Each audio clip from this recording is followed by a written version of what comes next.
Hi అండి, నేను మీ Mamata. Welcome to Mamata home kitchen. బెండకాయ రొట్టి పచ్చడి ఎప్పుడైనా ట్రై చేశారా? ఒక్కసారి ఈ వీడియో చూసి ట్రై చేయండి. ప్రతిసారి మీరు బెండకాయ ఉన్నప్పుడల్లా ఈ పచ్చడి చేసుకొని తింటారండి.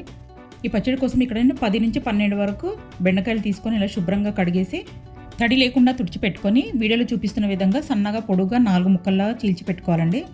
తర్వాత 2 టమాటాలు తీసుకొని వాటిని కూడా చిన్న చిన్న ముక్కలుగా తరిగేసి పక్కన పెట్టుకోవాలి.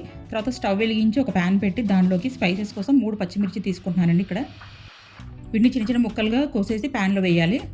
3 నుంచి 4 వెల్లుల్లి రెబ్బలను పొట్టు తీసి వేస్తున్నాండి. దీంట్లోనే 1/2 టేబుల్ స్పూన్ జీలకర్ర, 1/2 టేబుల్ స్పూన్ మినపప్పు వేసేసి వీటన్నిటిని డ్రై రోస్ట్ చేయాలండి. ఇక్కడ ఆయిల్ ఏమీ అవసరం లేదు వీటి వేగడానికి. 1 నిమిషం కొంచెం వేగితే సరిపోతుంది. వీటిని ఒక బౌల్లో తీసి పక్కన పెట్టుకోవాలండి. తర్వాత అదే ప్యాన్లో 2 టేబుల్ స్పూన్లు ఆయిల్ వేసి మనం ఇందాక సన్నగా తరిగి పెట్టుకున్న బెండకాయ ముక్కలన్నీ వేసేసి బాగా కలపాలండి. ఈ బెండకాయ ముక్కల్లోనే కొంచెం జిగురు ఉంటుంది కదా, అది జిగురు పోయేంత వరకు 1-2 నిమిషాలు వేసి సరిపోతుంది.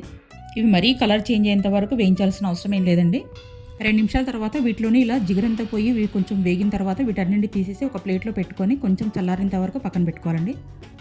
తర్వాత మళ్ళీ అదే ప్యాన్ పెట్టేసి 1 టేబుల్ స్పూన్ ఆయిల్ వేసి ఇందాక మనం సన్నగా తరిగి పెట్టుకున్న టమాటాలన్నీ కూడా వేసేసి బాగా వేయించాలండి. 1 నిమిషం తర్వాత వీటిని కూడా ఒక ప్లేట్లోకి తీసుకొని చల్లారనివ్వాలండి. ఒక చిన్న మిక్సీ జార్ తీసుకొని ఫస్ట్ మనం పక్కన పెట్టుకున్న మిర్చి వెల్లుల్లి అన్నింటి మిక్సీ పట్టి తర్వాత అదే మిక్సీ జార్లోకి మనము పక్కన పెట్టుకున్న బెండకాయ ముక్కలను కూడా వేసి చక్కగా మిక్సీ పట్టుకోవాలండి.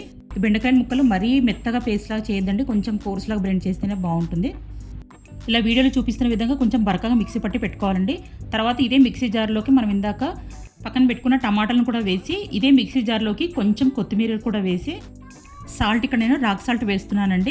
సాల్ట్ మీరు మీ రుచికి సరిపడా అడ్జస్ట్ చేసి వేసుకోండి. మీరు తినే సాల్ట్ని బట్టి అడ్జస్ట్ చేసి వేసుకోండి. వీటన్నిటిలా బరకగా మిక్సీ పట్టి పెట్టుకోవాలండి, మరీ మెత్తగా పేస్ట్ చేయొద్దు. తర్వాత పోపు కోసం ప్యాన్ పెట్టి 2-3 టేబుల్ స్పూన్లు ఆయిల్ వేసి పోపు దినుసులు ఆవాలు, జీలకర్ర, మినపప్పు, శనగపప్పు 1/2 టేబుల్ స్పూన్ వేసి ఇవి కొంచెం వేగిన తర్వాత దీంట్లోనే 1 రెమ్మ కరివేపాకు కూడా వేసి ఈ పోపులోనే మనం ఇందాక మిక్సీ పట్టి పెట్టుకున్న బెండకాయ చట్నీని కూడా వేసేసి ఒకసారి బాగా కలపాలండి. వీటిలో నుంచి ఆయిల్ సపరేట్ అయినంత వరకు ఇలా 1-2 నిమిషాలు బాగా కలుపుతూ ఇక్కడ నేను 1 నిమ్మకాయ తీసుకుంటున్నానండి. ఈ నిమ్మకాయల నుంచి రసాన్ని తీసేసి ఇదే చట్నీలోకి వేసేయాలండి. ఇలా ఈ చట్నీలోకి నిమ్మకాయ వేయడం వల్ల చట్నీ అనేది పుల్లగా కారంగా చాలా అంటే చాలా టేస్టీగా ఉంటుందండి. 1 నిమిషం కలిపిన తర్వాత స్టవ్ కట్టేయడమేనండి. ఎంతో టేస్టీ అయిన బెండకాయ పచ్చడి రెడీ అయిపోయింది. ఈ పచ్చడి వేడి అన్నంలోకి చాలా అంటే చాలా బాగుంటుందండి. ఈ రెసిపీ మీరు ఒక్కసారి ట్రై చేసి మీకు ఎలా కుదిరిందో నా కామెంట్ సెక్షన్లో మెన్షన్ చేయండి. మరిన్ని టేస్టీ అండ్ ఇంట్రెస్టింగ్ రెసిపీస్ కోసం మమత హోమ్ కిచెన్ని సబ్స్క్రైబ్ చేసుకోండి. Thank you for watching.